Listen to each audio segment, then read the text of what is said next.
Hi friends. आज मैं आपके सामने डिस्कस करने वाला हूँ निफ्टी 50 का चार्ट पैटर्न। क्या कभी ये शेयर मार्केट ख़त्म हो जाएगा?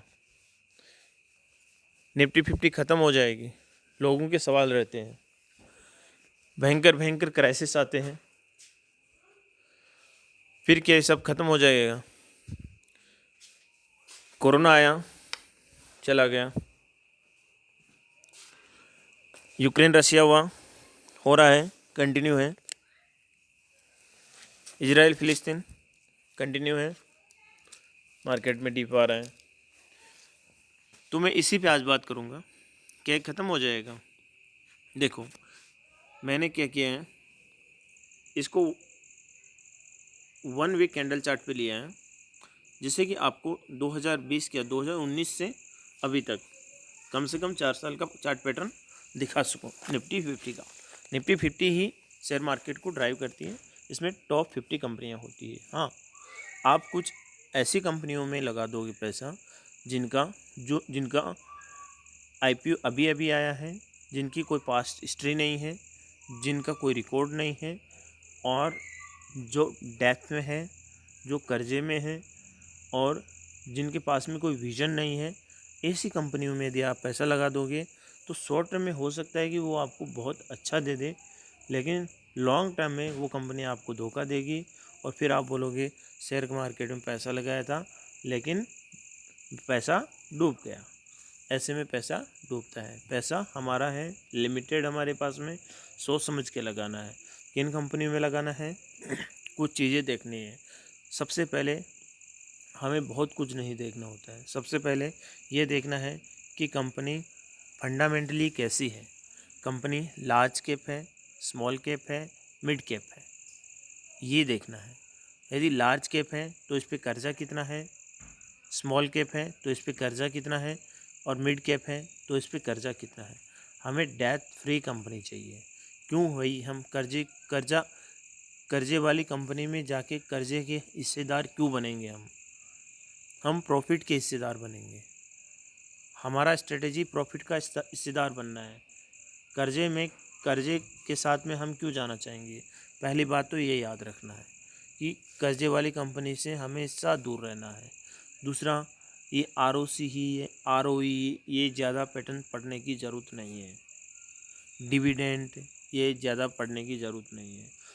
कोई कंपनी डिविडेंड दे रही है तो वो अपने ही प्रॉफिट से दे देती है, जिससे कि जो आरओई है, आरओसी है, वो आपको बढ़ा के दिखाया जा सके, और कंपनी उससे आपका एक मॉरल वैल्यू भी ले लेती है।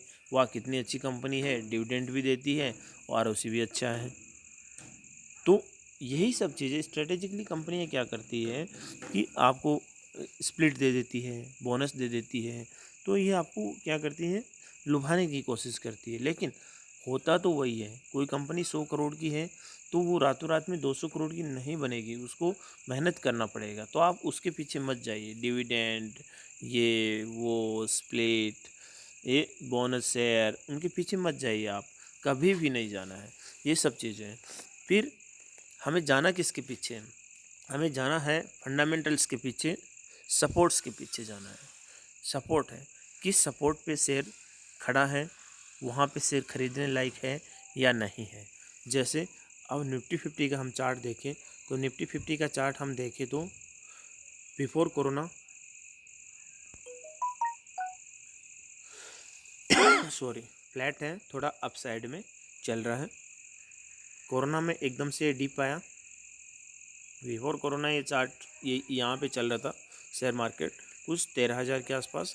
जैसे ही ये डिप आया, ये आ गया यहाँ पे 8,000 पे। तो 13,000 से 8,000 आना और 14,000 से 8,000 आना, मतलब 1/3 करेक्शन हो गया शेयर मार्केट में। इसका मतलब क्या हुआ? इसका मतलब ये हुआ कि जो चुन्नू मुन्नू कंपनियां थी, जो जो अभी अभी मार्केट में आई थी, जिनके पास कैपिटल नहीं था, उन कंपनियों का तो हो गया सफाया। और जिनके पास पोटेंशियल था, विज़न था, और जो डेथ फ्री कंपनियां थी, वो सर कर गई सस्टेन। ये हुआ इसमें। बाद में शेयर मार्केट वापस देखो जब रिवर्सल मारा तो ये कहीं नहीं रुका, ये यहाँ जाके रुका। जिस गति से गिरा था उसकी डबल गति से ये बाउंस किया और ये 14,000 से 13,000 से सीधा चला गया 18,000। लेकिन एक हाई टच करने के बाद में या तो कंसोलिडेशन होता है या डाउन होता है।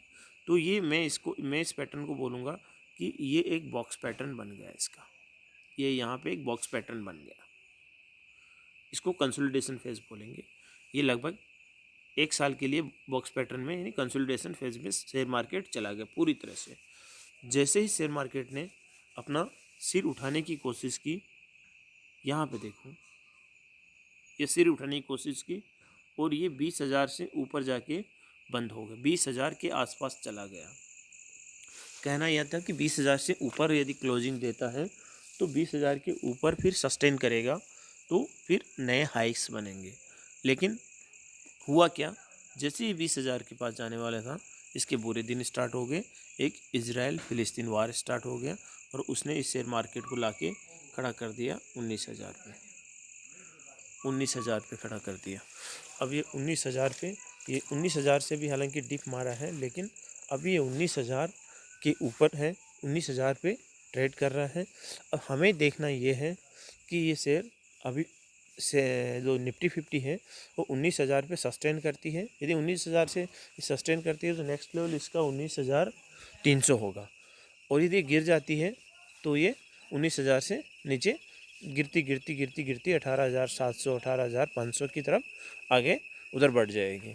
लेकिन मुझे लग रहा है कि अभी फ्राइडे के ट्रेडिंग पैटर्न को देखते हुए ये आगे बढ़ने की सोच रही है और ये आगे बढ़ेगी, आपको डरने की ज़रूरत नहीं है। आप फंडामेंटली स्ट्रॉन्ग शेयर्स में बने रहिए। आज का वीडियो बस इसी पे आधारित था।